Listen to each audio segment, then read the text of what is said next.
Hey you guys, welcome back to Southern Latitudes. It's a rainy Sunday afternoon, and so Jack is up here working on the plane, and we're just gonna put on some tunes here in a little bit. But I have all this loofah that I need to peel, and as you can see, my little mouse friend thought she would go ahead and enjoy herself some, but so that one I'll probably throw away. But anyhow, it's pretty cool. I'm gonna do this, and oh, in this bag,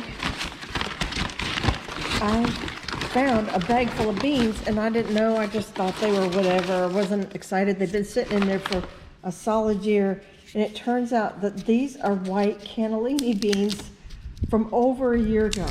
Let me show you. Can you see that? I don't know if the white's showing up. Yeah.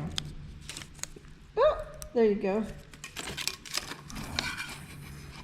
So I have a whole bag of cannellini beans to peel or shuck, whatever you want to say, shell. While Jack he's going to play with his airplane and just, I think something with the fuel. And anyhow, we're just going to have a little fun out here while it's raining.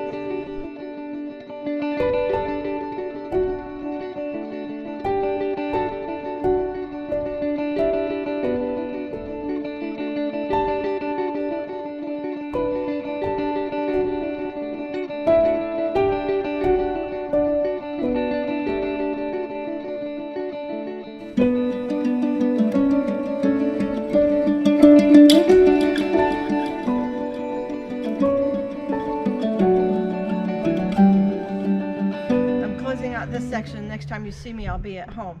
But I wanted to show you something that I really hadn't even realized before if you come in closer. So each of these loofahs seems to have a cap on them, and I'm going to show you. See that? It breaks right off, and then when you do that, that's where all the seeds come out. Of course, a lot of you knew these were filled with seeds, but I didn't know if you knew the little cap trick. So I'm saving not all the seeds, but a lot of seeds. And then let me show you, for those of you that are new to loofah, they have one, if they're not the easiest to peel, but a little trick that I'm seeing to share with you, even though I kind of knew it before, but you know, it's been a couple of years. So I see that there's like a little string that goes down each one, and the skin is around the string. So if you can get those strings separated, then you pop it out, and then you can just about get the whole thing off in one piece. Sometimes you can't. It's just like your boiled eggs. Every loofah is a little different, but at least that gets you started there. But anyhow, as you can see, I only got a couple loofah left. I got a whole box of loofah, and then I will clean and de-seed all of those, and then they'll all be ready to store in the house until they're used. So anyhow, that I haven't done loofah in 2 years. So next year this will be my second year. So next year will be my third year when I grow them again. All right, see you back at the house. All right, we're back at the house.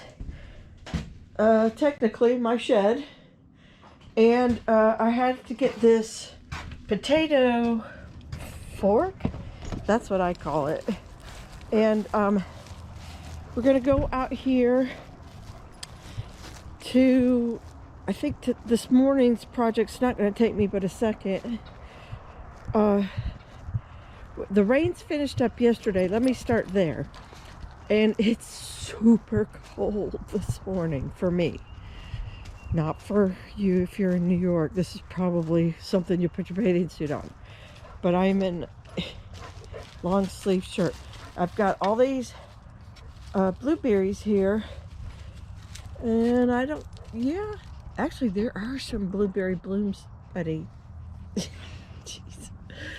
There are some blooms in there. But anyhow, before I get to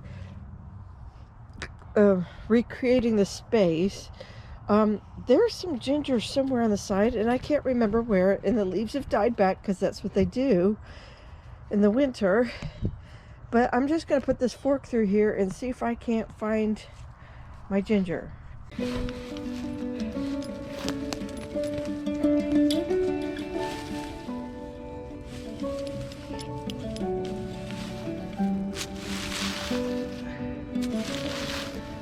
wasn't big enough to matter.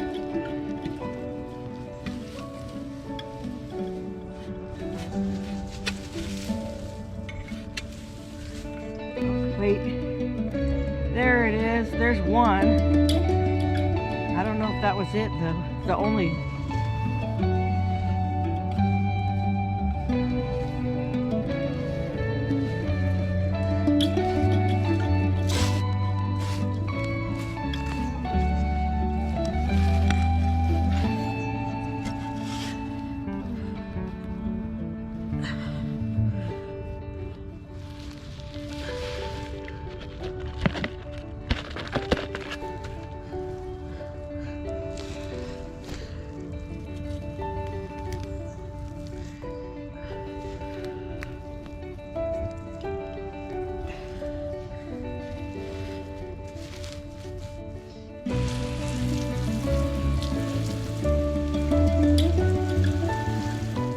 I selected the best of the blueberries. I think that one's dead.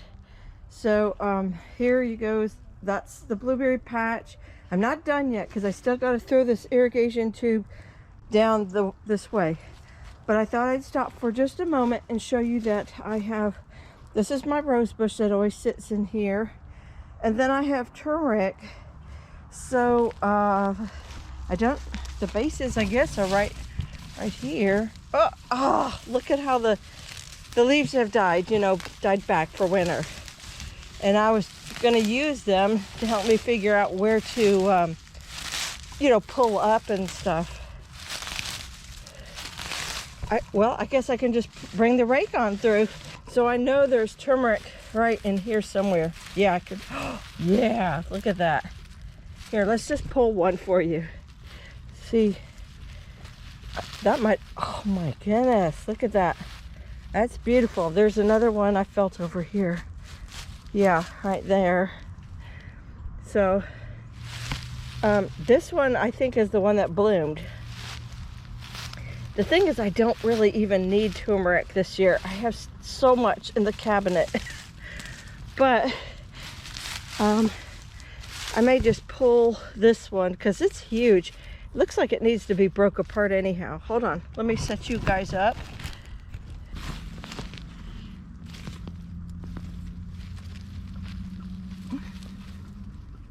Yeah, that's a lot.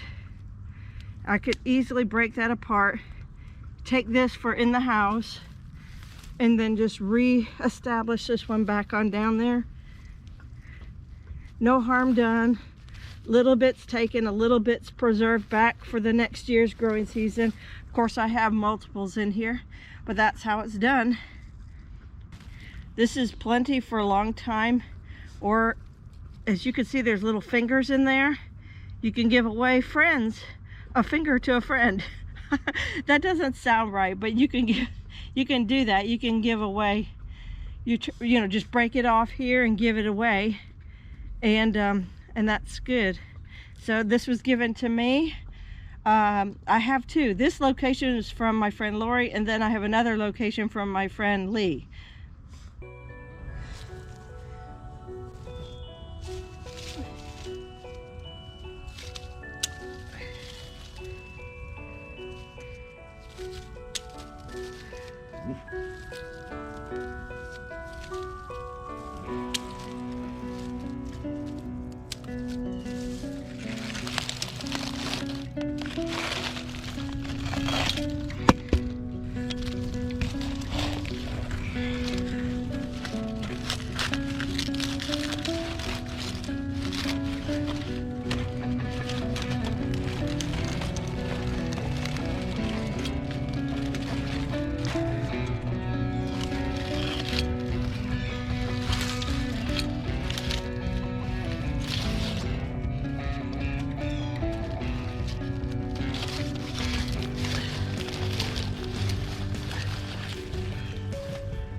Okay, let's quickly go through the irrigation. I do have a video on how I wet my plants, and I'll link it at the end. But so there is this green hose line, and it goes all the way to the house. There's a spigot there, and I can turn it on separately. And I have where it goes under the fence, but there's a T-valve, not a valve, but it's a T-joint, and it usually just goes to this side. I don't know if you can you see that one, that hose, and it's going all down through there. Actually can get water in it, but it's sealed off at the end, and I've just never used it. But I knew there would be a potential use for it in the future. I just didn't need it at the time. Since then, all of this garden has been created, and the blueberries were not doing well off of irrigation. So I thought to myself, let's rearrange. It's okay to rearrange your plants, you guys. I'm giving you permission to rearrange if things aren't working for you in your garden. And so even though I have a key lime right here, which also needed water, and I have the blueberries now on water, and we're going to play around with this too. The miracle fruit will get water, the bromeliads won't. I'm not sure about the rose. I could actually run a drip line tube out here, and I need to stake it down whenever I figure that is. So I'm going to put those right there. Don't let me forget. Months and months ago, I bought these little things that kind of, they feel like they're made out of the same material that recorders are made out of, you know, for children, and or professional recorder players, if there's such a thing. But you run your drip line through them. Now, a different kind of drip line, but I might have some of that. And so you would attach it here, run it through here, and put it down the tube, and then water comes out in these little holes at the base of your plant, wherever you stick them in. So, you know, I don't have it, but if I did have it all set up, you just stick it in there and the water goes out to the root system. So that's a pretty cool deal, and I'm going to see if I can't incorporate these into at least the bigger plants for sure, and maybe close around the blueberries, something like that. For sure I want to put one at the miracle fruit, the rose, and the key lime. And then I don't know how I'm going to do it. To be quite honest with you, I have absolutely no idea, but I know I have a lot of supplies, and I know I have a really good thinking brain, and so I'm going to work this out, but probably not on camera. So I'm going to keep this video short. I will let you know what I do with it in the end. I think that'll be today, although, you know, you never know, it might be tomorrow. But at this point, you have seen me shell all my peas and my loofah, and now I'm reworking. I used to call the other garden my smoothie garden, but now all the blueberries are over here. We may have to rename gardens. Maybe we'll just call this the miracle garden because of that, or we'll just call it the blueberry garden. I don't know. We'll come up with something. If you have any suggestions of what to call this garden space, let me know. I'm up for all sorts of considerations. You saw me cut back the bromeliad, because those were spent blooms, and really these three are too, but they're still nice enough to leave. And then I have all sorts of new ones coming up for the next year, but it's time to cut it back. You got to cut your bromeliads back all the time. And I cut back some of the lower hanging miracle fruit, just so I'm not digging around on the ground trying to find my fruit. And really, it's getting big now. I mean, I had this when it was a stick. I'm really gonna love this garden a lot more now without all the Asiatic daylily in it. And I know they're coming back, but at least I knocked them back seriously. So you guys take care, God bless, and I'll see you in the next one. Bye-bye.